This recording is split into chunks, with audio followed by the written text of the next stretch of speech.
Est-ce que tu sais que quand tu dépasses un certain chiffre d'affaires dans ta banque, tu n'as plus le même conseiller? Que tu sois artisan dans le bâtiment, que tu sois vidéaste, photographe, écoute bien ce que je vais te dire parce que c'est extrêmement pertinent, la chose à laquelle tu dois penser avant de te lancer. Essaie de te projeter à long terme et de savoir si tu préfères être une industrie ou un artisan. Je m'entends quand je dis artisan, c'est-à-dire est-ce que tu préfères rester solo, faire ton propre business ou tu préfères avoir une équipe, déléguer certaines tâches? Pose-toi cette question-là parce que le mindset entre les deux n'est pas du tout le même. Et si tu souhaites déjà avoir un mindset d'industriel, ne cherche pas à avoir le mindset d'artisan.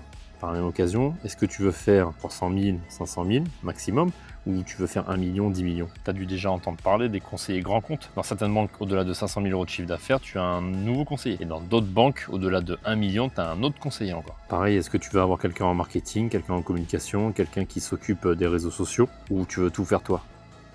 Pareil, est-ce que tu es prêt à changer mentalement? Que tu sais que le mindset que tu as quand tu fais de 0 à 400 000, ce n'est pas le même de 1 million à 2 millions et le mindset que tu auras de 10 millions à 20 millions. Tu verras que, comme je t'ai dit, ton entourage, en fait, il va changer. Et tu seras obligé de changer. Donc pose-toi ces questions-là.